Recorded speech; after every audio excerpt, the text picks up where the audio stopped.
Good evening, everyone, and welcome to tonight's episode of Hey Sister. Hey Sister, how you doing? Hey, sister. Doing well. We're out of the bunker now, so we are up and back in our respective locations.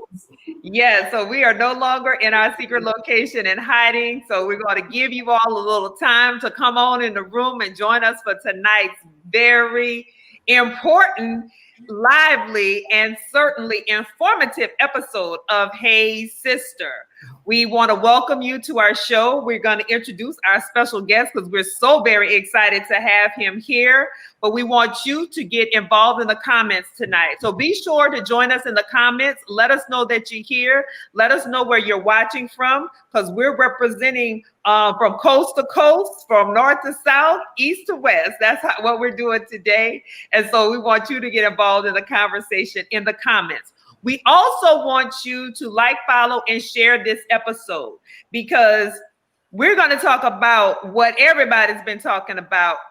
And we're only 23 days out from our next federal election. November 3rd, election day is coming out. You know what we've been saying. What have we been saying to the people, sister? Vote, vote, vote, and make a plan to vote. Vote, vote, vote, and make a plan to vote. I got my ballot in the mail on yesterday. You got the ballot also. So I plan on filling out my ballot, going to my supervisor of elections office and dropping that ballot off. So we are going to be talking about what everybody's talking about, and that's politics. And we're so very excited to have an expert on with us tonight. So we got some folks watching. We got Chantel tuning in from Chicago. Hey, Chantel. Denise Alexander and Fluker. Denise Alexander, that's my aunt. Hey, Auntie. Hi. That's my former Pflugerville. What's up? We got our cousin. Hey, cousin. How you doing? We got another one. She said she voted yesterday. Yay! We so excited. My husband says hello, everybody from upstairs. We have, let's see, we have Mr. John Cabin. That's my aunt too. She's using a pseudonym on Facebook. Okay. Hey, Auntie, how you doing? We got our super fan Jody tuning in. Hey, sisters. And so we want to say hey to everybody. Wherever you're tuning in, we want to have a lively conversation tonight. So, sister, yes, we do our best every week to talk a little bit about politics, but we've been waiting to have somebody on who really knows the deal, right? Yes. Help me help the rest of these people. Yeah, definitely been waiting to have a conversation with someone who is on the front lines. Yes. And so since he's on the front lines, we're representing right now with our Was That a Nerve, our Blairism shirts, representing one, Mr. Congressman Cedric Richmond, who hails from the New Orleans, Louisiana area. We want to represent for our good brother because he's on the ballot too. So y'all make sure y'all get out there and vote. Yes, we do have on matching shirts tonight. But we are super excited to have with us Mr. Michael McQuerry. He is the Capitol Hill Communications Director for Congresswoman Stacey E. Plaskett of the U.S. Virgin Islands. And I love this sister because whenever I've seen her, she always says what needs to be said. And I appreciate her for that. He also has over 20 years experience working on the Hill in communications and legislative affairs. So when we say he's been on the front lines, he's been on the front lines for the past 20 years plus working in this area. He's also the co-host of the Hip Hop Politics podcast, where they discuss a fusion of hip hop and politics in America. We're going to talk with him a little bit more about that tonight. But I know something that he's very proud of and he wants to say for the record is that he's a member of Kappa Alpha Psi fraternity, and he is also an alum of DI Love, Jackson State University. So Mike, welcome to the show with us tonight. Ladies, thank you for having me. We are so excited to have you here. We really appreciate you being here. And folks, like we said, this is the time to get involved in the comments. We're not even talking about hot topics tonight because really This has been the hottest topic of all. So you're up in DC right now. We know that there's been a serious case of COVID running through the White House. There's probably a lot of concern there on Capitol Hill. Let's talk about that first. Like, what is the state of affairs as it relates to management of COVID as you still try to go about and doing the people's business? Well, as you can see, it's really slowing business down to a halt right now. Nothing's really happening. We've been trying to pass a stimulus package for about 4 months. And the Senate, Mitch McConnell has said publicly he hasn't been to the White House since August 6th of this year because of the pandemic protocol that they have over there. And now that the White House has it, no one wants to go over there and, touch more than 6-foot pole. So now people out here suffering, can't get their stimulus checks. Unemployment is run out. They're going kind of crazy. And, with the White House not knowing what they're doing, it's trickling down to other parts of the government. And so then I know that, so what is that going to mean in terms of, because I can't remember the exact date. Was there an extension for just keeping the government open? Because we know that that's also at risk as well, the budget appropriation. Right. They passed what they call a CR, which is a continuing resolution, sometime last week that funds the government up until December. And then when we come back in December after the elections, we'll see what we're going to do after that to fund it for the rest of the year, for a fiscal year. Oh, wow. Here we are once again, right? Here we are once again. Let me just say, I think one thing, I was asked a question on a podcast yesterday about how we get our youth involved in voting, and they need to really start bringing civics back. Civics needs to be taught in schools. They don't, Schoolhouse Rock came out with a great little cartoon for my generation back in the day that explained what's going on with the government. But if we were to teach civics in school again, I think we'd get a lot more participation with our younger folks. Well, it's interesting. I mean, I know my kids had to take a civics class. Is there a civics for adults class? Because what's interesting to me is that people who they get a lot of grief because they're seeking citizenship in this country, but they actually have more of a civics education and understanding of how our government works than people who are American-born citizens. But I digress. Well, I mean, yes, that we do have civics for adults. It's called C-SPAN. If people watch C-SPAN, it kind of break it down. It's not the most exciting thing to watch, but it's actually, if you want to learn about what's going on in your government in real time, you have C-SPAN. That's a good point. I never thought of C-SPAN like that. Sister, what question do you have? Well, I just want us to first start. I mean, I feel like we're going to talk about this whole political, the foolishness in depth. But before we get there, can you tell us about your journey to Capitol Hill? You're a proud HBCU graduate. Right. Well, I went to school, like I told you, in Mississippi at Jackson State, and I had no idea. They gave me an academic scholarship, and my parents was like, look, you about to go down to Mississippi. I didn't know Mississippi was on the map. What happened is I got involved in student government, and then eventually I got elected to student body president at Jackson State University. And when I got elected president, it kind of showed me, power. Gave me, what you can do if you get elected by your peers, and what you can do with that. And then at one point, I knew I wanted to work in politics, so I moved home to Detroit, and when I knew I wanted to move out of my parents' crib and they had to come and visit me, I wanted to move somewhere where they had to call before they had to come and visit me.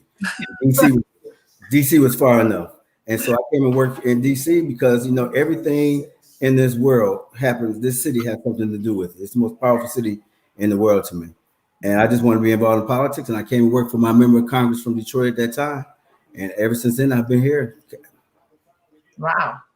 That is fantastic. Well, since you have been on the Hill so long, I do want to kind of ask questions kind of around climate, right? And not climate in terms of the environmental climate, but the cultural climate, that type of environmental climate.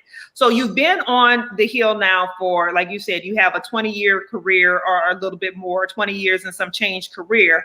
And is it as bad as what it looks like to us as lay people who are watching it, whether we're watching it on the news or on C-SPAN or CNN, MSNBC, Fox, what have you? Is it as toxic, the climate right now, in terms of the actual workings of the government and the representatives, the people who we send to represent us?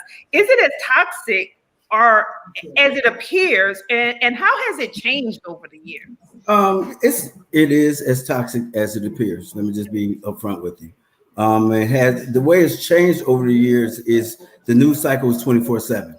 When it wasn't 24/7, you had time to kind of think about, or it took time for issues to be come to fruition at that time. And so now with the news cycle 24/7, if you walk on Capitol Hill, you can go, when you walk into an office, you can tell if they're Democrat and Republican. I'm going to tell you why. Everyone has TVs in their office. When you walk into an office, you can find out, when you walk into an office that's playing Fox News, that's a Republican office. When you walk into an office that's playing MSNBC or CNN, you know that's probably a Democratic office.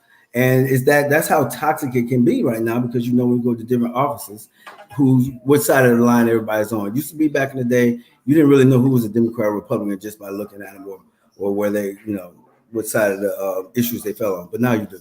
Mm. So to that end, because you mentioned C-SPAN being civics for adults, one would think that educated people who are elected officials would want to have a broad swath of information.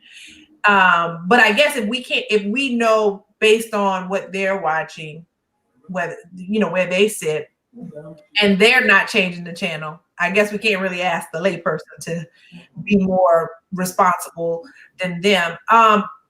You mentioned that it has become more toxic or more challenged over the last few years. When would you say you saw this turn? Because one of the things that we talked to our father, and he was on our show before, talked to him a lot. He always talks about how, people in the past, they got in front of the camera, or they may have had disagreements, but there was always the let's go out for dinner, let's have a beer, and it became more congenial. When did the shift really happen for you, or would you notice over the last 20 years? It happened in November of '93 when the Democrats lost control of the House and Newt Gingrich came and took over. And a lot of people won't remember that, but that's when he had something called the Contract with America, where they just got rid of a lot of things. And the Republicans had been in control of the House in 40 years, and they just set everything back so many years. And then you had a man by the name of Tom DeLay, who was from Texas, who just changed the whole dynamics of the way Texas politicians were elected. And he changed the dynamics of the House too. And that's where you can see that it was a change on the way that attitudes of people start acting towards each other. Wow. 1993. I mean, that was a good year for me. I was like a sophomore, junior in college. Yeah, that was 1993 was a good year for some of us. But yeah, that's really, that's unfortunate. Because we attribute a lot of the mess that we see right now to, I know for myself, I've attributed a lot of it to obviously the toxicity that surrounds the current White House resident.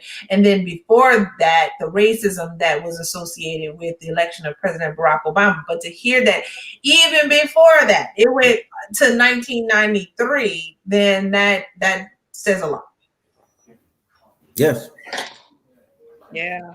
Well, I know that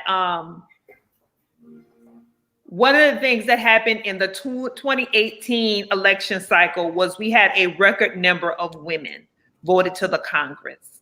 And so it was deemed the year of the woman. And you've had the benefit of working with some really strong women in your career. So you're working for one now, and Congresswoman Stacey Plaskett, but you worked for Eddie Bernice Johnson as well as Sheila Jackson Lee. So what has been the impact on you as a man working for these really powerhouses of women?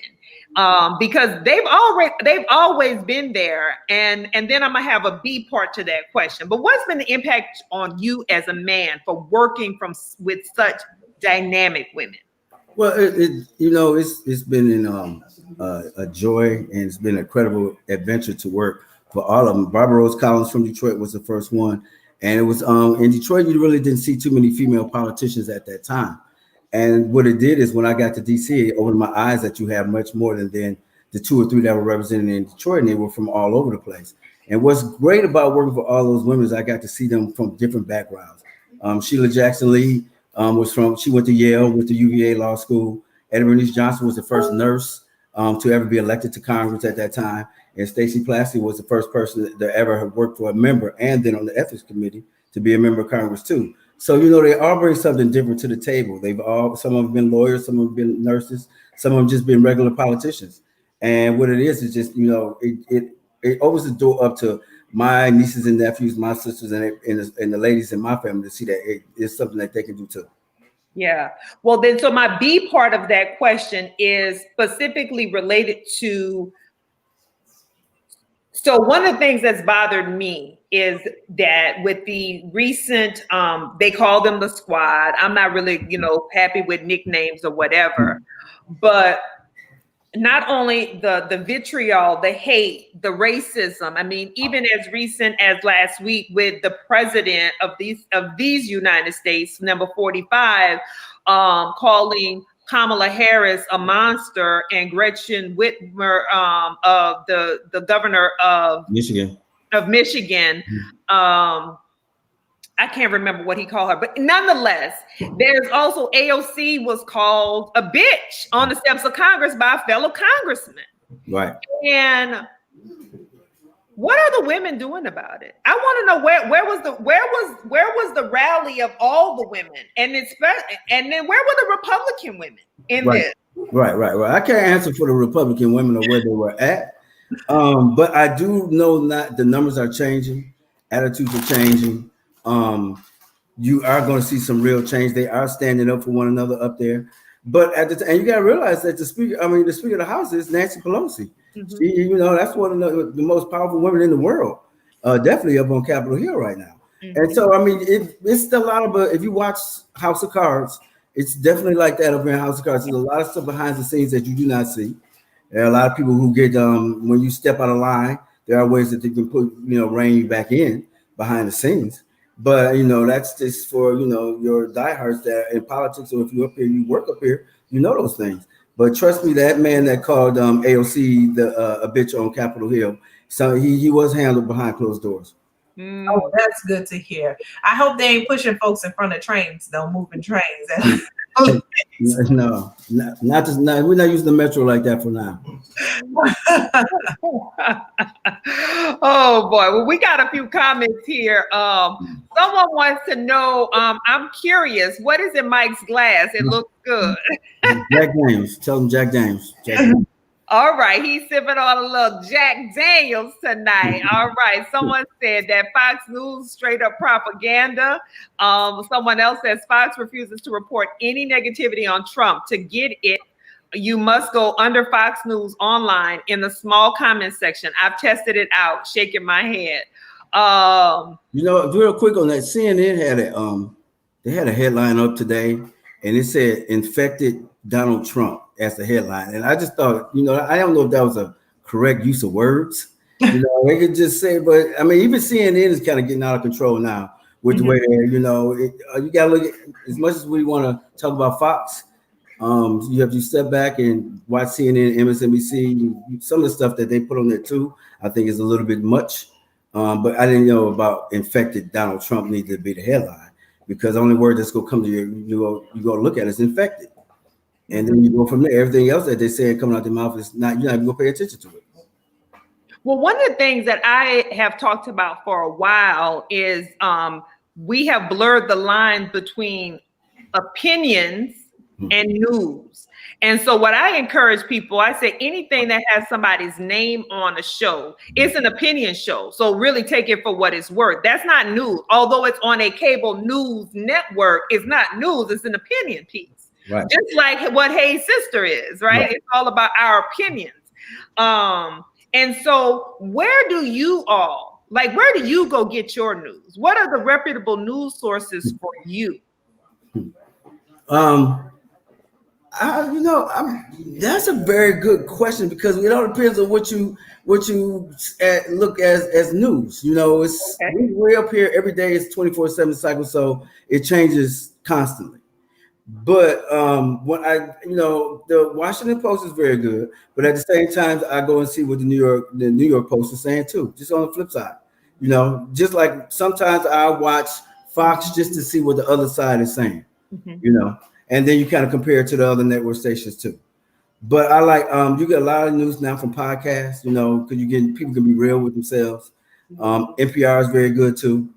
And I guess it shows like you all are very good too, especially your hot topics. I mean, what were the hot topics for the last show? Are they still hot now? Well, I mean, we've been talking about Donald Trump and COVID forever now. Well, COVID in general, but then last week we were talking about Donald Trump having COVID, having been, I guess, officially diagnosed, and what did that look like in terms of how far in advance did he know he was actually? Do y'all believe we had it? See, that's the thing. I was about to go there. That's a part of the conversation. DC is like the East Coast Hollywood, except for everything is scripted over here too. But except for the people over here, the actors, the members of Congress, they don't get paid as much as the actors on the West Coast do. But everything over here is a show, and I don't believe that because he can control the narrative on what's going on with his health. And it's one way to, it's election time. We got 2 more weeks. This isn't the only thing. It's something else coming down the pike too. Watch. He's not done. Well, I would say this from my perspective. Based on what I saw in his breathing, because obviously he's overweight as well, but based on what I observed from he's trying to make a camera scene. I think he was infected on the Tuesday of that debate. And I think he knew, I think his wife knew, and that she was positive as well. That's why when she walked up, he patted her on the shoulder, and she said, because they don't like each other. I mean, well, that too. But she had a mask on during the debate while she sat in the audience, and then took it off when she went up there. I think I think he most definitely tested positive. And that he's received experimental treatment that are not available to the public, that only 10 people in the world who have been able to get the Regeneron treatment on a compassionate use basis. And those are things I think people need to think about, because you and me, we gonna have to be on like death's door to even get close to being able to even access those type of things. But I do think that Mike brings up something that is very interesting. It'll be something else, which makes me think, his wife at the time last week, she was getting the hit about this whole Christmas. She's so upset about Christmas. That lasted all about 6 hours, and then he got sick all of a sudden. And then he got sick, and she got sick. So I had never heard Melania talk that much. This is how she sounds when you put a whole sentence together. And it was pretty good. And then at 12:06, Trump puts out something that he's infected me and my wife. First of all, did she say you can put her business out there, Donald Trump? He just put her out there too. I was like, so I mean, it's all sticky. Well, folks, I want y'all to I'm asking the folks out there, what do y'all think about that comment? DC is Hollywood East. I thought that was very interesting. So one person asked the question, is the congressional staff as polarizing as the Congress members? We are when we're at work, but when we are together at happy hours and drinking or something together in the city, blur lines. But on Capitol Hill, everybody, when you work for a member or whoever you work for a committee, you are basically, you wedded to that committee. You have to do what you're supposed to do for whoever you work for. So yeah, you draw the lines at work, but once we leave the hill, sometimes we're fine. Okay. There's another comment related to the news sources. Someone says that for the news, I switch to all of them, but I can't help to be biased. I throw my shoe at Fox. I also listen to news at various stations on Sirius in the car. Someone says he been new and that he gave it to Hope. So that's one theory out there. Let's see what else we said. Chris, his wife actually believes everything he says. She fits in very well after listening to her convo with the friend.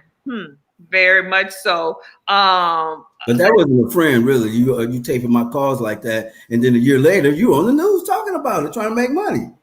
That wasn't a friend. Well, what about the niece then? Well, I mean, that's family. That happens. That's family. That friend is a family. You go on tape, it's what you gonna do. But a friend, no. You don't go doing that. Cause niece and got auntie talking good. Auntie must have had her little jack in her cup too, because auntie talking for real. And I don't think she finished dropping everything. I think she part of the plan too. We gonna get something else, So I have a question for you then. Post election, so assuming that the Biden-Harris ticket is victorious, I want to speak that into existence.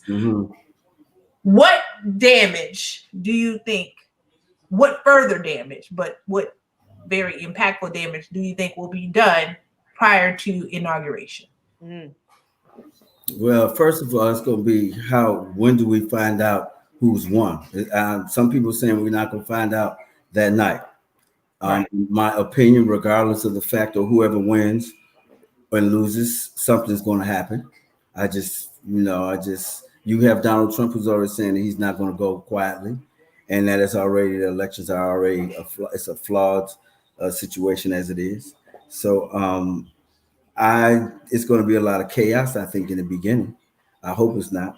But then again, I think we have all the parameters in place to make sure nothing chaotic happens at the time. But I do think that it's going to be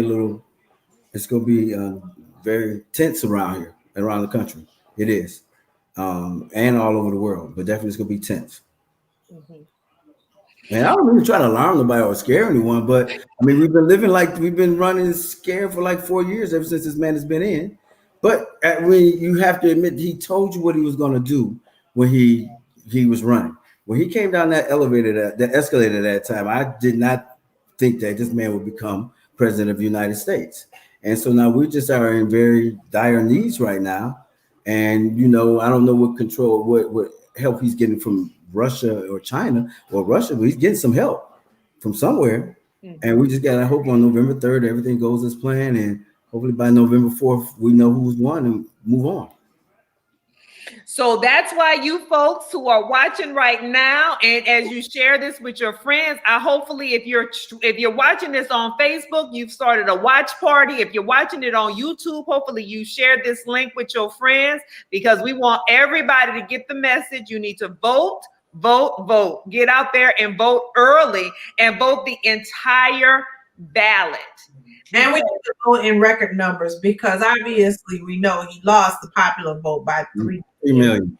So we still need to vote in record numbers. And I am really praying that my state here. You're in a very pivotal state right there. I know. And I'm in the other one. Yeah. Well, Florida is we're not gonna know we might know about y'all by after a while, but you might know about them by but Arizona is gonna be, y'all are critical out there. We need that Senate seat, and we need y'all to vote for Biden. We need that. Oh, absolutely. Yeah. Well, we talked. That was one of our hot topics. We said, listen, if a man can live in outer space for a year, that alone should qualify him for being, because A, he believes in science. B, he's also a very smart, very thoughtful, probably very pragmatic in his approach about how he goes about doing business. And then 3, his wife was shot in the face. Y'all, he needs to be the senator. Period, point blank. How about that? And he is very much a centrist too. So I did want to touch on that a little bit as well. So we are both independent. So we are not registered with any party specifically. Me too. Okay, great to hear. What is it going to actually take for the Democrats to get on the same page? Now, I don't want them to be political zealots in that anything that a Democrat says is the right thing, and they're not willing to call out wrong when it's just straight up wrong. But even during the vice presidential debate, the issue of fracking came up, and I saw that AOC tweeted something like, "Yeah, but fracking is bad," and I just was like, "Cool, got it. It's bad, but can we talk about that stuff after these folks have gotten into office? Why what is it going to take for us to get on Democrats to get on the same page, and why is it that Democrats feel the need to continue to show the division in the party, whereas Republicans are like, they let Trump lead them to hell and they're going to shake Satan's hand?" Well, I mean, sometimes it's, some of these members don't get onto those issues until they become members of Congress. I bet you AOC was not talking about fracking when she was running against, when she ran for against Mr. Crowley a couple of last cycle, that time. But once they come in Congress, they start gravitating to issues that, will give them some high profile, give them some hits and likes on Twitter and things like that. Some of these people do, and once in the party, you're not beholden to the party's principles per se all the way through.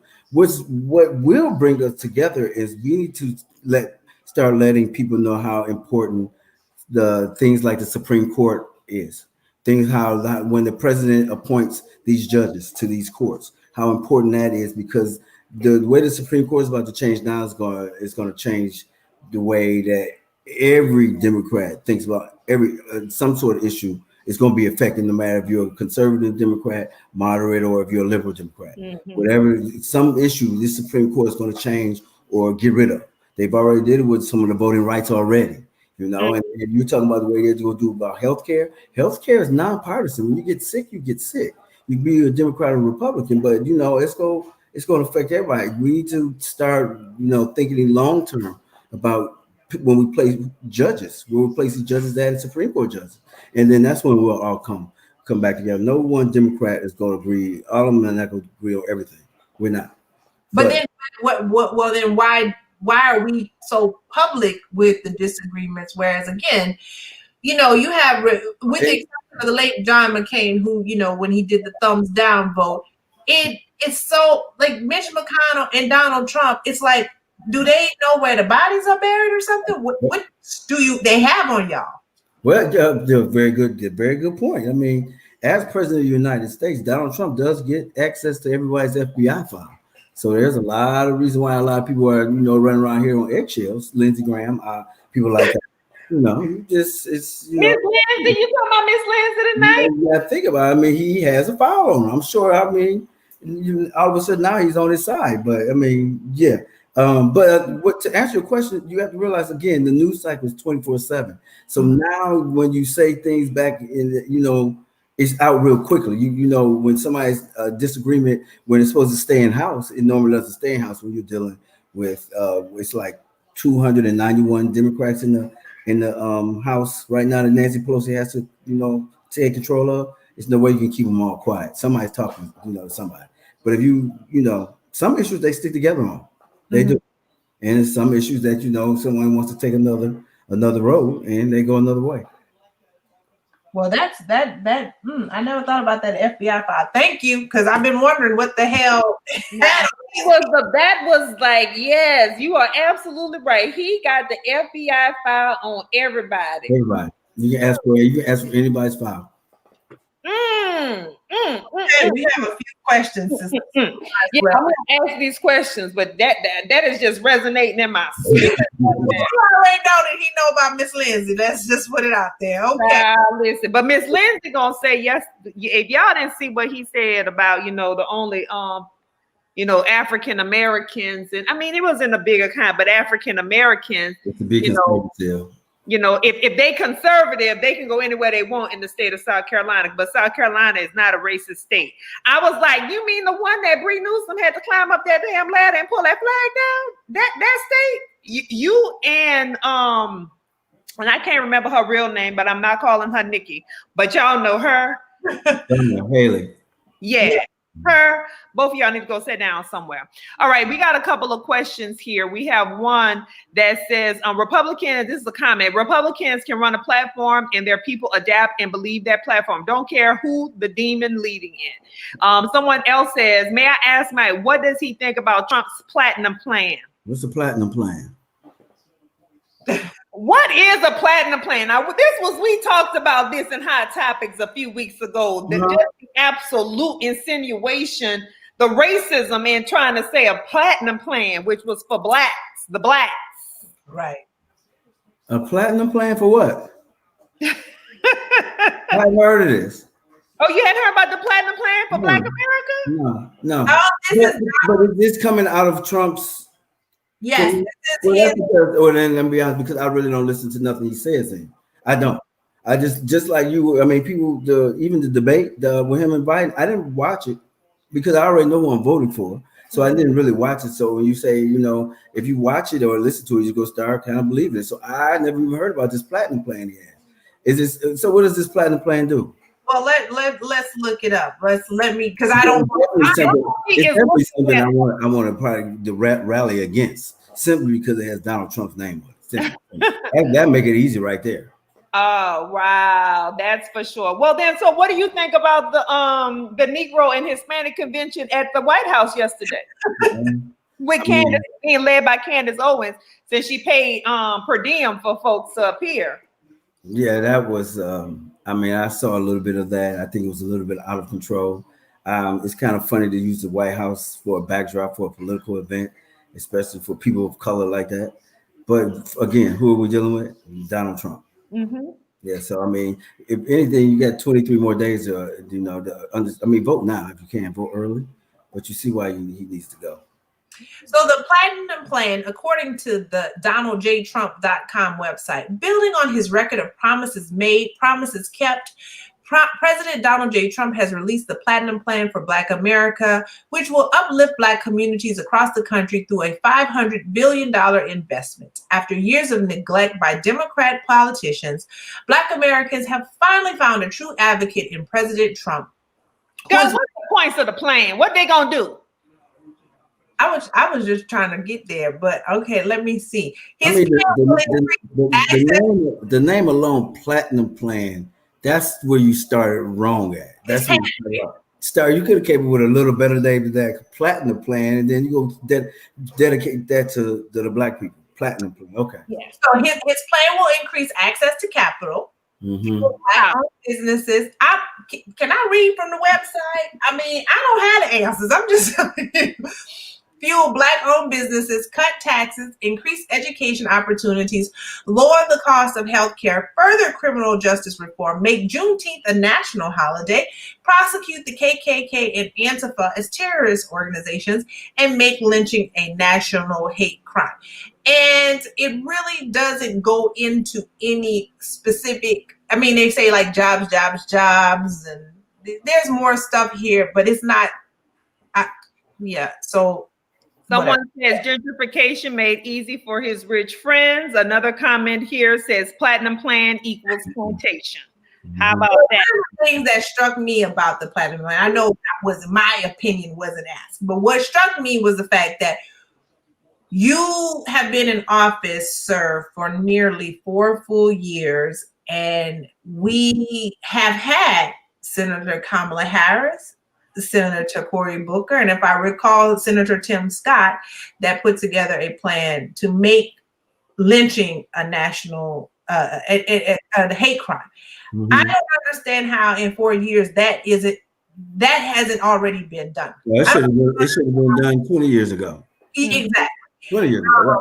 The same with KKK. Antifa is this thing that just came up, even though I'm like, it stands for anti-fascist, so we should all kind of be that, but whatever. But the KKK being identified as terrorists, again, something else that should have happened a long time ago. But I also can't believe you when you don't denounce white supremacy when you're asked a very specific and direct question. So, that's it. But that's his base. So he can't go out there and really just, not right now. He can't go out there and denounce him, and hopefully. People see that, some people are not going to see that, but we see it, and hopefully a lot of other people see it too. Yeah. Don't be fooled. Don't drink the Kool-Aid. That is a very, very good point. Do not drink the Kool-Aid. So hopefully you heard that, Sean. And again, I have a problem Mm-hmm. with, and so this was in the debate. This is in all the debates. Mm-hmm. And this is even with this platinum plan.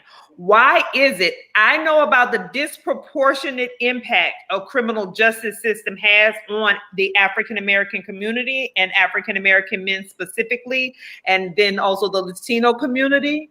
But when they speak of the African-American community, the first thing that comes up in everybody's mouth is crime and criminal justice. Right. Well, I have it even more confused. I'm even more confused.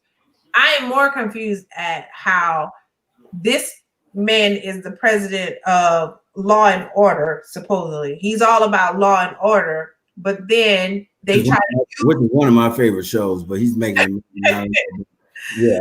But then tries to use Kamala Harris's prosecutorial record as a demerit of some sort. Even, with Pence trying to bring it up in the vice presidential campaign. Debate. So I'm just kind of like, so what is it? Either you or they plan on optics. You have to think about it. It's one thing that most African American families don't want to see. It's a couple of places we want to be. We don't want to be is in a courthouse.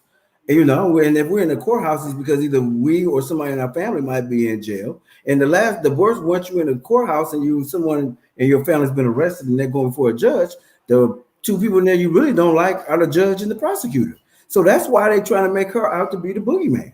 They are, because she was the prosecutor, but technically what she was only doing was her job, which she had got elected to do.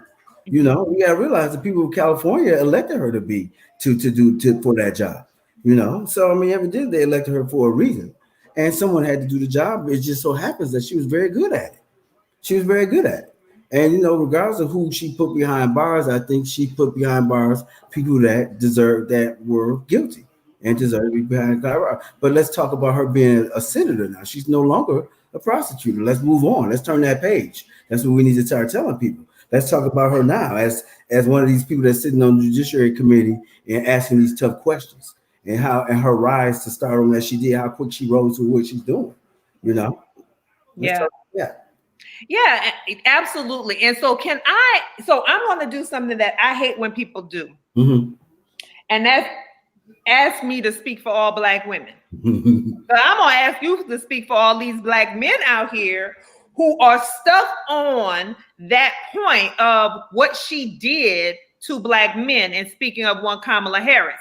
So I'm with you. I think she did her job. She did her job effectively as she prosecuted crimes. She also put in programs to reduce recidivism, which nobody wants to talk about that. She also put in programs in terms of reducing truancy. They don't want to talk about that. So the things that she did in order to try to level out the system in her state, nobody wants to talk about that, especially Black men. Why can't we? And I need you to speak for all the Black men in the world here. But I'll never do all that, but I'm gonna see what I can do. But and you may know some of these Black men. Why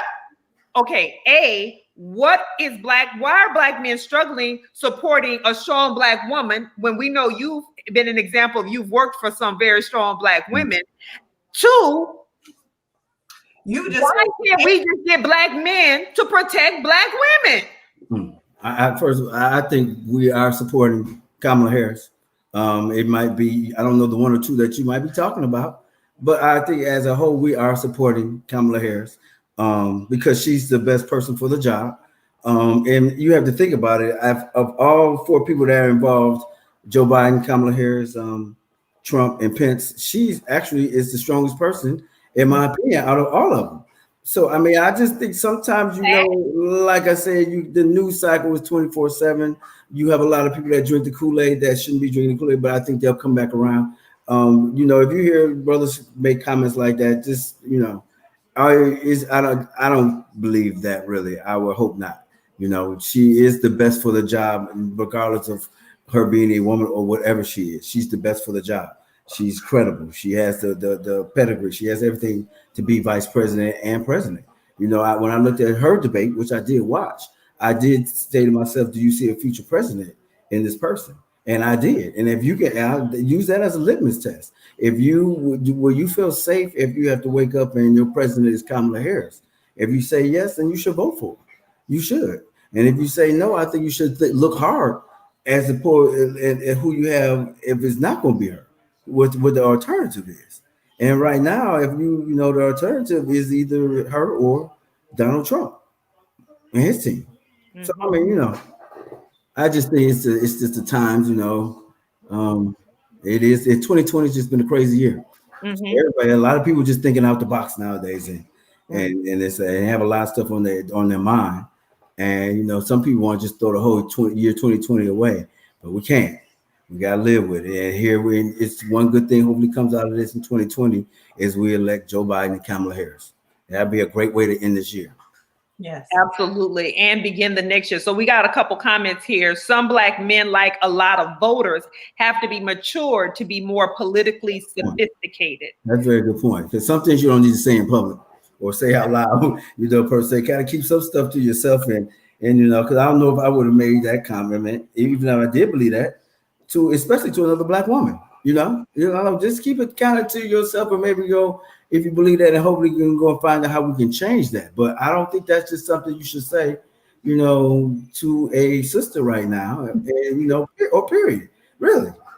Well, we got another comment here. It says Senator Harris did her job in the context of the laws and policies that are in place. If the laws and policies are biased to people of color and poor folks, her hands are tied. That means that's why you need to vote up and down the whole ballot. Right, because people have to realize that local elections are important too. School board, county commissioner, even the clerk. Those are important positions too. Mm-hmm. On the local level, because the federal government gives you money for you to spend. That's how it goes. Mm-hmm. So, it's not always about the national. It's all about the local sometimes too. Being a mayor, city council, things like that. Okay, we got another comment here. It says, yes, thank you. I get tired of people keep bringing up people's past. People grow and change. She even says she was part of implicit bias and wants to ensure those things are dismantled. People get on my nerves. Well, T-Ty, they get on our nerves too sometimes. Let's see what else. Someone says she's qualified. Absolutely. Another comment here, it says, Black women are the mules of the earth. They carry the burdens, including those of the Black man, and not just the Black man, because I posted something about it the other day. I mean, we have had to birth, raise, because really, if you go back in time, the first humans came from a Black woman in Africa, right? So we know that. So we have had to birth, raise, educate, train, keep alive, help survive and thrive everyone on this planet. Trust me, I know. I work for 4 members of Congress. Who have been women, and it's kind of funny to see that because I can my mother, my grandmother, both are strong women. My sister, all of strong women. My aunts, all of them. And then to see, and that was just from them being maternal, being mothers, being women. But then to go and see women that do policy, that understand legislative how the government works, and can sit in committee meetings amongst these white men and know as much, if not more, about the situation than they do, goes to show you that this is what it's all about. It pushes you to know stuff too, because you don't want them to look bad. Just like I don't want anyone, my mother or anybody, to look bad. I don't want them to look bad. So I'm going to work hard for what your principles are and things like that. Mm-hmm. We got another comment here. It says, I hope Pence fall, Nancy gets voted in, and Joe and Kamala ride off into the sunset. Wishful thinking on that one. We got another one here. The discussion is about how do we help mature Black men and Black voters in general to analyze issues. And where to find quick, credible resources to assist with accurate knowledge that is objective. So we talked a little bit about that earlier in terms of some of those sources. So I know you mentioned C-SPAN is like the civics for adults. Mm-hmm. And we talked about the newspapers and those things, and some podcasts and things like that. But if you were doing you know, because obviously the presidential election is every 4 years. We have these congressional seats every 2 years. We have local elections as they come up. But if you were just doing like a civics for dummies, what would be the 1, 2, 3 things you would tell people that they need to do in order to be informed about the subjects in which that impact their lives every day? Well, you need, wherever you live at, you need to know who represents you. All the way down from your city council member to whoever is your member of Congress. Know who your senators are, mayor, know those people. Because if you have any issues, sometimes you need to know who you need to talk to. But you need to know who is representing you on every level, especially locally. Because then, you know, you can get a lot of stuff done quickly if you know who represents you locally. And 9 out of 10, that person that represents you locally has aspirations to move up. So, you know, you want to get to know who's, if you're into politics or you need to get something done, who's representing you on every level. Okay. All right. Anything else? I mean, I think that's a good one. Like you said, from the school board to the dog catcher. Right. To all the way on up to, you know, because that's the sad thing. I think less than 50% of Americans even know who their congressmen or their senators are. And also, you know, we always say vote, but also don't be, you know, some of these campaigns, they aren't free.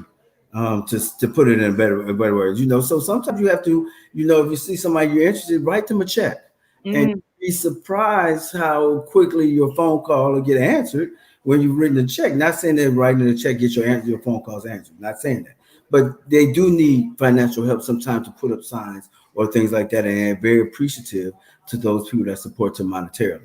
But you only go support someone monetarily that you know you've researched and you believe it gets your best interest and will support you and help you in your time. Well, and I would say to that point, it is important to also not just financially help those people who are in your backyard, but like I have given to Jamie Harris. Good friend of mine. Because I don't want Lindsey Graham going back. We're done. And I mean, I just kind of donated to one campaign that also, well, I donated to his separately, but also there's like a Flip the Senate campaign. I'm of course trying to get Mark Kelly in there. But I also just don't like Martha McSally. I mean, she always flipping. You see, now she's trying to distance herself from Trump. I see she didn't want to answer none of them questions at the debate. But was she a fighter pilot? That's what she says. I don't know. That's I don't have her FBI files. I got you. But as an independent, I just look at certain things about candidates that appeal to me. People that are in the military, that are fighter pilots or something like that. I mean, it just tells me, you know, regardless of what side of if you're Democrat or Republican, it's just that's prestigious in a way. But then that's the only thing. She should start with that. But after that, it kind of goes downhill with her. It does. Definitely the military. I don't know if. Yeah. And I'm a big military person. You know, I'm gonna just tell you one thing. It's kind of funny if you look at these the polls. One thing that Trump leads on is defense or it's military. I mean, safety. A lot of people feel safe with him because he's not. But because Donald Trump's kind of crazy. You know, he seems to me he'll stand up to anybody. He went up there to try to be friends with that man in North Korea. He liked Putin. You know, I mean, if something was to happen, I don't hesitate him saying, let's go fight him right now and then. I mean, he's just that kind of person. But on the flip side, you don't need nobody who's that irrational, that's that close to those numbers and that the codes. You just don't. I can't believe that the man that did The Apprentice has the nuclear codes. We would have said that 10 years ago. We would have all looked at y'all like it was crazy. Like, you really tell me that Donald Trump is going to have a nuclear code and you do that? And now look at it. But that's the crazy part. Even Republicans, like they act like he wasn't on the JV squad when Republicans need to go to Vegas and play all night because they lucked up. First of all, you got Donald Trump. He got elected, and in his 4 years, he's getting to nominate 3 Supreme Court justices. They lucked up because that would never happen to no Democrat. That we get a Democrat get elected and we get elect that many. That's never gonna happen again. That you elect 3. Never. Oh, child. Well, somebody. You got some comments or questions you Well, want? when you talked about the nuclear codes, I don't want someone who is being treated with one of the side effects for their the medication is that it can impair your judgment. Right. Somebody is walking around with the nuclear football, the bag with them. Right, exactly. And they're telling you that he's on steroids, and these steroids make you act irrational. And we're here sitting here like this. Okay, we're okay with this. We're okay with this. So that's another reason why I don't think if that's what it does, and you're going to give it to the president of the United States at a time like this, 20 days out before an election. That's why I don't think he has anything, and I don't think he took any. I don't know if he took any medication. I just don't think he took any. That's what it does. You're not going to give it to the average person, but we're giving it to the president, Donald Trump, the president of the United States. But no one else has taken it before. And then Mike Pence ain't saying a word. He's just sitting right there waiting. Sitting right there with the fly in his head. Let's see what this comment says. As a 49-year-old educated woman, I find the process of understanding politics takes time. Educating the people is what we need to continue to do. So we will keep on working on educating the people. And then someone to the comment about the apprentice says, it still baffles me. Yeah. Someone else says, donate time or money to people you support. And finally, and that's just a facts in agreement about what your last comment there. It's so funny now.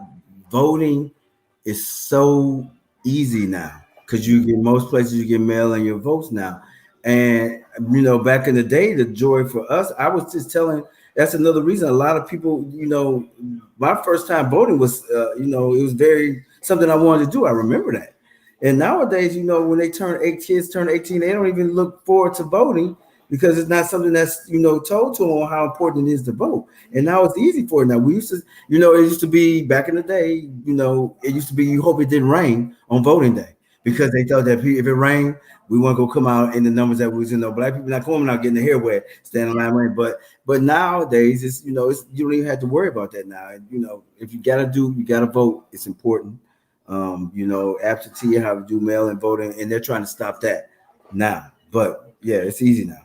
Well, I would say, I don't think the audience for Hey Sister, we have to tell them about going out and vote. I know people are going to do that. Mm-hmm. I think that it's unfortunate that anybody who is in an oppressed group in this country, mm-hmm. be it women, be it Black people, be it Latinx people, I just don't understand how you take for granted the right to vote because so few of us, our ancestors literally, not figuratively, literally died. Right. Yeah, right. But this is my question. I want to I have to ask. Before you leave that point, sister, because I do want to put this up Shaq, Snoop, even when Chris Paul did the looked at the NBA and only 15% of those players were registered to vote. It is not beyond the stretch that many people have taken for granted, not just our ancestors, but women. Mm-hmm. And we're coming up on Indigenous People Day on Monday. Right. All of the people who have fought, struggled, and died for this right that's being compromised. So many do take it for granted. Even people who people look up to and revere, they take it, for granted. We need to go back to the old school. They don't show the movie The Roots no more. I remember when I sat down and I watched The Roots as a young child, it kind of devastated me. But then that's when I kind of learned about where I kind of came from.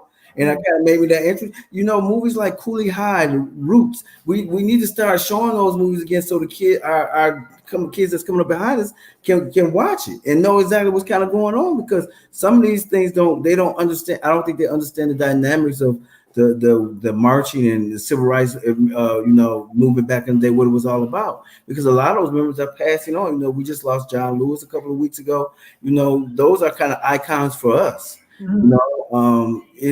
Do they have an icon that they can kind of look up to when it comes to civil rights right now? But we understood then. We remember the story we were being told growing up of marching you know, and you don't have that real live.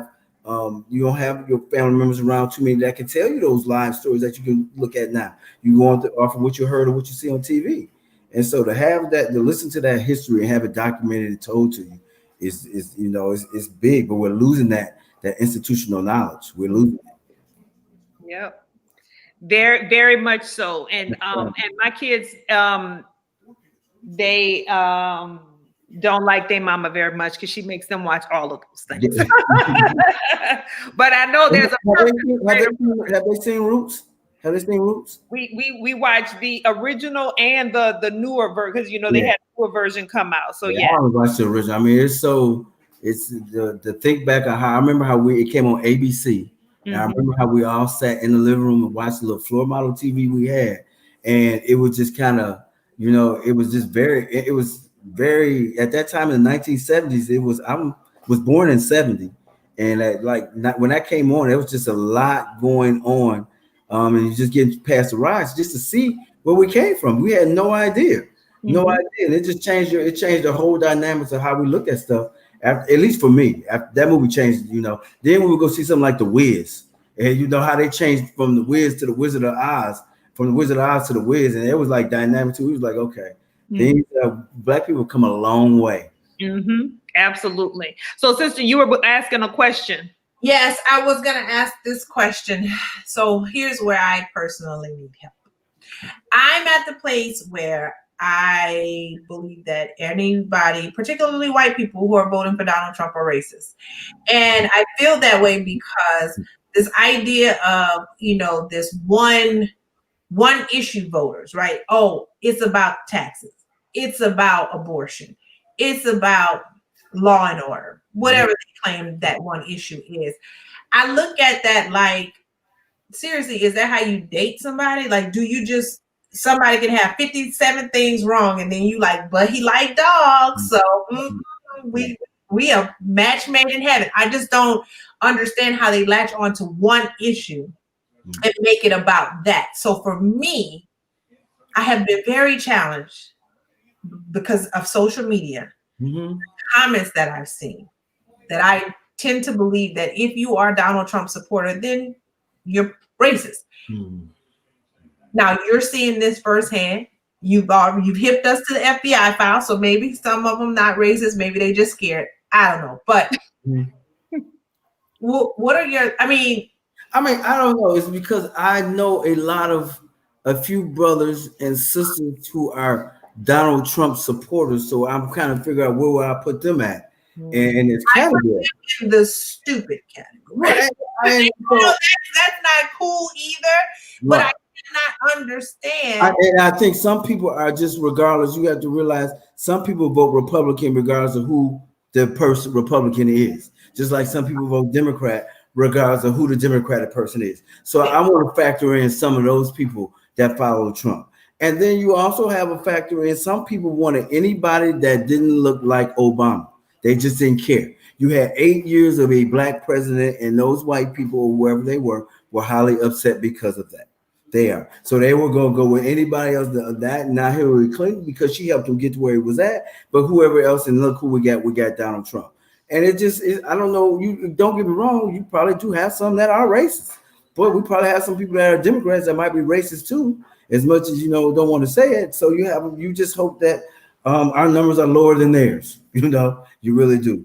But hopefully with this next election, that we won't have to worry about that. But let me just tell you, they're not going to, regardless of if Donald Trump is in the White House or not, they're not going away. And you might get more crazy people or radicals if he doesn't win. Probably will.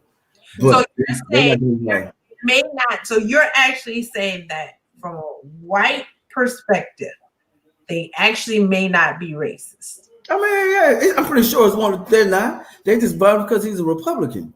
You know, they vote. Some of them voting for him because he has his interest at their best interest. Might be making them some money if they're under. If they have a company or something. I never see those people. I'm always. Oh, no, they don't want to be. Of course, I don't want you to be seeing that I'm supporting him because I'm making money. So I guess what I should say that the ones that I'm seeing are the ones who I'm pretty sure who like to always talk about Those ones that if you're seeing them, then they're that's something that's a problem because they should not be seen. You should be maybe heard and not seen or something like that. But they shouldn't be seen. They shouldn't identify themselves. If you can see them, then that means everybody else can see them too. So and not too many people want to identify themselves with a racist. But if you make it known that if you're good at it, you can be a racist. There ain't nobody even gonna know about it. That's a good one. That's really good. But you can't be racist and it's known because you're marked. To me, if I already know that you're racist, I don't 9 out of 10, I don't see you changing from that. That tells me that I need to watch out for you. So you let yourself be known as opposed to you can be real stealth, walking around here and not nobody know what your thoughts really are. But now that I know, and I hope you know that I'm not gonna sit back and hold this information in. I'm gonna let everybody know around me that this is what you are because it's strength in numbers. Okay, well, as long as I just needed somebody. When I go off on them, then I got it. Is it still sunlight out in Arizona? Huh? Is it still sunlight out of Arizona? No, I know, and I didn't put on my light, and I didn't want to get up, so. Was it 106 degrees there today? Was it 106 degrees there? It's still hot. Yes, it's still hot. Okay, I'm gonna stop my. What is dry heat? What's dry heat? So dry heat is like being if you were in an oven or a sauna as opposed to in a steam room. So is it better than the heat we get? I don't feel like it is. Okay. It's not better for your skin, that's for sure. Okay. It's not better for your skin. Yeah, humidity is better for your skin, right? So I don't feel like it's a positive thing, but people like to say, "Oh, but it's a dry heat." After 100 degrees, everything is hot for me. So okay, I've only been to Phoenix. I only been to airport for like a layover, so I've never really experienced Arizona. And so we're having our national convention in Phoenix next year. Oh, you guys are still yeah. And I don't care what we can be pandemic or whatever. Jeff Sloan, no, we gonna be in Phoenix somehow. We'll just be social distancing in an Airbnb house or something. But we gonna travel. We gotta get up out of here. So, but we was like, why they pick Phoenix? At Conclave and Philadelphia brothers was like, we ain't going to Phoenix. We're not gonna do it. After this pandemic hit, everybody like, we'll be in Phoenix. We're going. We go. I don't care if it was on the moon. So we'll be in Phoenix. Oh boy, that is good. Well, we have a couple comments here. Go turn your light on and then we're going to get ready to wrap up. It says, on your point about white Trump supporters, just like a few black men you cited earlier, some black men are not the only 1 or 2 issue voters out there. That's for sure. Someone talked about how it's the party of Lincoln. The party of Lincoln has definitely changed. So speaking of this fear, we're going to come back to that and then we're going to be getting ready to wrap up. Let's see. I'm trying to catch them all. And Trump beat out 20 seasoned Republicans with lawsuits and grabbing women by the puss narratives. How about right. So, in my words, I was like, I should have ran. I could have ran that, If who would have thought I should just threw my name up in there and been on me against Donald Trump. Me against Donald Trump. I mean, I'm sure the things that you could have found out about me wasn't as much as I ain't got no videotapes, nothing like that. And that, man, I'm like, my goodness gracious. And I'm just waiting because again, the abortion topic I don't understand how this has become I do understand why it's such a big topic, but I am I'm just waiting for an NDA to expire or somebody to say, I ain't even worried about this NDA anymore. Yeah. Well, so here's the thing on that issue, and you and I talked about it offline earlier. So the monoclonal antibody test that is being monoclonal antibody treatment that Regeneron is developing is being developed based with stem cells. Oh yeah, my father called me. He live in Georgia. I don't call him conspiracy theorist because he's not a conspiracy theorist. But my father he called me the other day. He said, look, Michael, I need you to call the Congresswoman and tell her ask this question. And he was like, the abortion thing. And I was like, okay, but he was talking about the stuff that Donald Trump is getting is made from stem cells. That's right. So he said, ask that Supreme Court judge that's about to have these hearings come up, what she thinks about the drugs that the president just took. And how does she agree with it? And that is a question that needs to be asked, because if you're going to say that I'm against that, then your president that they just gave it to might not be here right now. That just, so what? Right. Well, Nancy Reagan didn't believe in stem cell research until her husband got Alzheimer's disease. And we know that's kind of how they roll, right? Because, stem cells they come from embryos, and there are probably a lot of embryos out there that they're wasting in laboratories because of people who are, they've already used it for IVF or whatever. They have their kids, they're not using anymore their embryos. What do? They donate those embryos to scientific discovery. I'm just saying, but some of y'all have problems with that. But do you really? They have problems with it when it doesn't benefit. Right. Things that make you go, All right. So look, we've been on this journey tonight. You talked about starting at you came from HBCU. You walked the halls of Congress for the last. Well, we got Deion Sanders now. We have Deion Sanders. Well, let me let you talk about that for a second. How do you feel about the prime time coming to JSU? Well, it's about time that people recognize that these HBCUs, not only do we produce brilliant minds, but we have great athletes too. Walter Payton went to Jackson State. You got to think about stuff like that. We have some great. So it's good to see Deion Sanders coming, because what he's going to do is, we have some great athletes that come. And I understand. My youngest brother went to Michigan State. Me and my other sibling, we all went to Jackson State.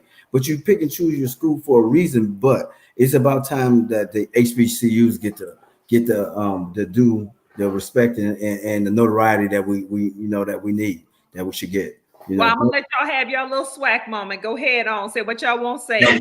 Let me tell you, the swag is one of the best conferences to be in, especially if you want to travel and go to schools. I've been to Baton Rouge, and they actually got a lion, and like at LSU, don't they got a lion caged up? Didn't they have one lion caged up? LSU has Yeah. You had the dog go to dancing. What was y'all girls' name? Dancing Dolls? What was y'all called? Dancing, the Fabulous Dancing. Yes, and we had the J sets. And so let me just tell a real quick story. I was in SBA, like student government, like justice. So I went to a Southern game. We was beating up on Southern that year or something like. So that's the first time. If you're familiar with Cisco, the drink Cisco. Oh Lord. So I went to Southern. I went to the game and I had 2 bottles of Cisco. The score was like 66-0 at halftime. I don't remember a point being scored or nothing. That was the last time, because I don't remember nothing for like 10 hours. I said I will never ever do Cisco again. But it was at a Southern game in Baton Rouge, and that's how I remember it. When I be talking about Southern and all that stuff. Plus, y'all got good food too. Good food. Oh, well, for sure. But I know the Southern University Jaguars, because they had a Jaguar. We no longer have Lacumba. Yes. Yeah. Oh, okay. Yes.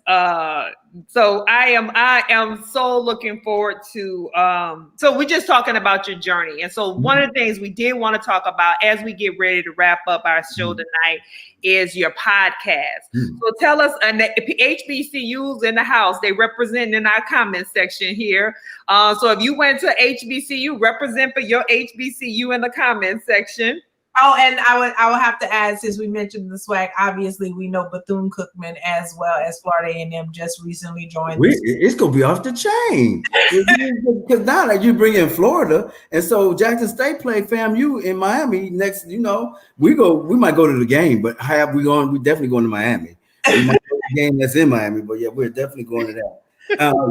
Yes. And I want to come down to Orlando because I missed out. I've never been to one of them fabulous cookouts y'all have.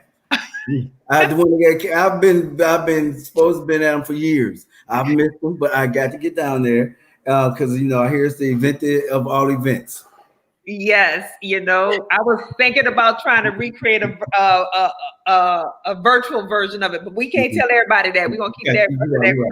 But I want to talk about your podcast, the Hip Hop Politics Podcast. Tell us about your Hip Hop Politics Podcast, when it started, and that whole intersectionality of hip hop and politics. It actually started about 8-9 months ago. My good friend Cameron Trimble. Hello, Cameron. He might not be on. He does all the African American outreach for the Biden Harris campaign. So we've kind of taken a hiatus. So he's doing that right now. But Cameron used to work for Eddie Bernice Johnson too, and he worked for in the Obama campaign. But he also he was a communications director like me. And so he's a big hip hop fan. And I like hip hop to a certain extent. I mean, I know what's going on out here. It's not like when I kind of grew up on, but it's, I'm with all that. And I'm the politics part. So we were thought about what could we do to bring both of them together. So we came up with a podcast where we kind of do a cross section of hip hop and politics and how they both combine and have a similar interest and things like that. And so with his background, working for he used to work for a record company. So he brings in a lot of hip hop artists, and we break down some lyrics, and I bring in the political side of what's going on Capitol Hill. And then sometimes what we try to do is we bring members of Congress on or other guests, and we end with the question of what's your top 5 all-time hip hop artists that you have, and we ask people that. And that's a question that we get, we end our podcast with. But it's simply a podcast where you can sit there, we talk, we usually do it once a week, where we just talk about what happened in Congress that week and what's going on in hip hop and we also want to ask each of our guests, what's the influence of, what do you think hip hop could do to help out with, getting people more involved in politics? Mm-hmm. And so you have a lot of people that hip hop artists now that are running for office. The guy that was in the Ghetto Boys, I forget his name, but now he's on city council in Houston. Willie D, I believe. Yeah, Willie D. Yeah, he's on city council in Houston. So people do change, but you see that you can be a rapper or in hip hop, and then you can still do politics at the same time. So yeah, that's what it's all about. We'd love to have y'all on. Once the camera gets done with the campaign, we'll be bringing it back. One of my most exciting shows was that we had Tito Jackson's son on as he's actually it's TJ Jackson, who has he was in a group and all that stuff, and he was in the studio, and it was just amazing that I was sitting next to someone that was related to Michael Jackson, and he was humble and all that, but I was like, you don't understand, that's how much, for me, that's like royalty to be sitting next to somebody that knew Michael Jackson, or you got to see him and stuff like that. So we get some interesting people on there and talk about some interesting things like you do, because now, as you can see, this is a new way that we got to contact people, get the message out and talk to people. Yeah, for sure. Absolutely. Well, we are so excited that you took time to join us. How can people find your podcast, and where can they get it at? We are at on YouTube and Instagram at Hip Politics, HIPPOLITCS, and it's the same thing for YouTube and Instagram. All right. Politics. Politics. I'm trying to spell at Hip Politics. All right. So y'all go out there. You please follow it. Check it out. So how can you all do the show now? So we're on weekly. Okay. We started off bi-weekly, but COVID, and we're like, you know what? We can come every week. So we come every week. We try to have a show of hot topics every month or so. Sometimes we do a little more often, depending on how hot the topics are. And y'all could do like have me come on once a month and give y'all a what happened in DC kind of for like 5 minutes. And be like, what happened in DC? Like I'm a roving reporter. And I'll come over for like 5 minutes, like these are what you missed this week on Capitol Hill. Bet we're gonna make that happen. We're gonna make that happen. With that being said, everybody, we're gonna sign off for tonight. I'm gonna ask Christina and Mike to hold the line as we go ahead and sign off. But thank you so much for tuning in to Hey Sister tonight. We really appreciate you joining us and getting involved in the comments. Tell everybody that you know to go like and follow this show, subscribe to the YouTube channel, and make sure you go follow at Hip Politics on Instagram and YouTube as well. And with that, we're going to sign off for tonight. Good night, everybody. Bye.